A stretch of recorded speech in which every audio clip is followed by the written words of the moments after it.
Baik, bertemu kembali dengan saya, Akromas Sandi Yuda, dengan mata kuliah Bisnis Internasional. Yakni, kali ini kita akan membahas ya terkait pengaruh pemerintah dalam perdagangan, yakni lebih tepatnya mengintervensi perdagangan ya. Kali ini adalah tugas sesi 7 Bisnis Internasional.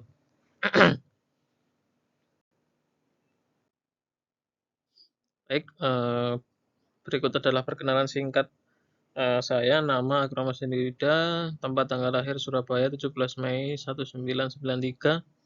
Pekerjaan adalah sebagai tim pemasaran di PJB Service. Baik, setelah ini mungkin saya akan mulai masuk ke pokok permasalahan yang dihadapi. Nah, ini dia.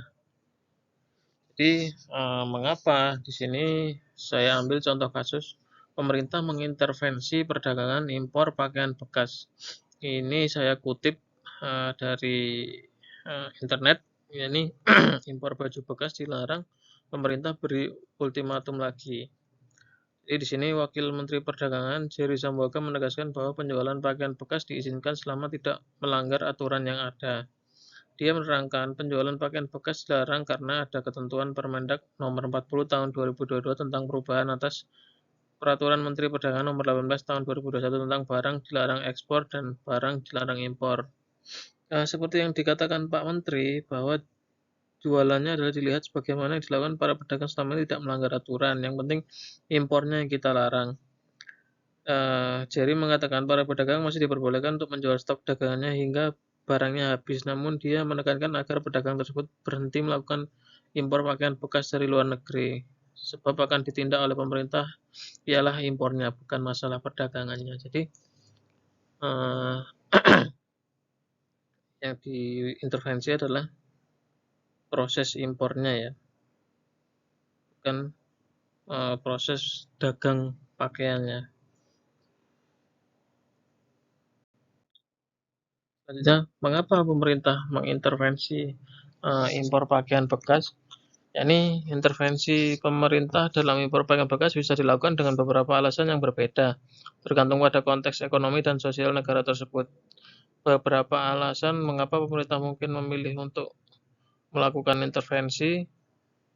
Yang pertama yakni proteksi industri dalam negeri. Pemerintah mungkin ingin melindungi industri pakaian dalam negeri dan dari persaingan yang tidak adil dengan barang-barang impor yang lebih murah, terutama barang bekas. Jika pakaian bekas impor dijual dengan harga sangat rendah, ini sangat merugikan produsen pakaian lokal yang mungkin tidak bisa bersaing dalam hal harga. Otomatis namanya pakaian bekas ya, pasti harganya lebih murah karena kita tidak tahu ada penyakit apa yang dipakai orang sebelumnya tentang kesehatan gitu kan. Lanjut yang kedua, nah ini adalah kesehatan dan keamanan. Beberapa negara mengatur impor pakaian bekas karena masalah kesehatan dan keamanan. Pakaian bekas bisa membawa risiko penyebaran penyakit, hama, atau bahan kimia berbahaya jika tidak dikelola dengan baik. Pemerintah mungkin memastikan bahwa pakaian bekas yang diimpor memenuhi standar keamanan kesehatan yang ketat sebelum diperbolehkan masuk ke negara tersebut. Yang ketiga adalah dampak sosial. Pemerintah mungkin juga mempertimbangkan dampak sosial dari impor pakaian bekas terhadap masyarakat lokal. Jika impor pakaian bekas mengganggu pasar tenaga kerja lokal, misalnya dengan menyebabkan menurut pemerintah terhadap pekerja di industri pakaian, maka hal ini dapat memicu kekhawatiran sosial. Intervensi dapat digunakan untuk mengendalikan dampak negatif ini. Yang keempat adalah keberlanjutan lingkungan. Beberapa pemerintah mungkin juga mempertimbangkan dampak lingkungan dari impor pakaian bekas. Produksi dan pengiriman pakaian bekas dapat menyebabkan emisi karbon yang tinggi, serta masalah lingkungan lainnya terkait lingkungan limbah tekstil. Intervensi pemerintah dapat digunakan untuk mendorong taktik yang lebih berkelanjutan dalam industri pakaian. Intervensi pemerintah dalam impor pakaian bekas juga dipengaruhi regulasi perdagangan internasional dan perjanjian perdagangan negara.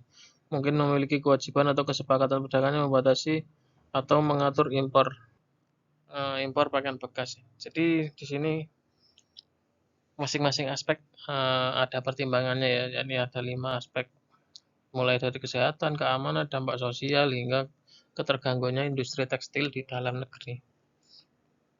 Nah, selanjutnya mari kita lihat seberapa angka impor pakaian bekas sehingga pemerintah sudah harus melakukan intervensi terhadapnya. Nah, ini dia jumlah impor pakaian bekas menurut BPS adalah yang tertinggi di 2019, lalu menurun di tahun 2020, menurun lagi di 2021 dan naik kembali di 2022.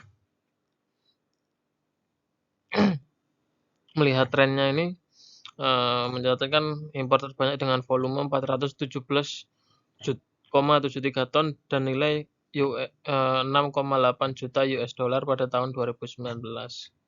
Volume dan nilai impor pakaian bekas ke Indonesia sempat memuncak pada 2019, namun angkanya turun drastis 2020 seiring dengan munculnya pandemi COVID.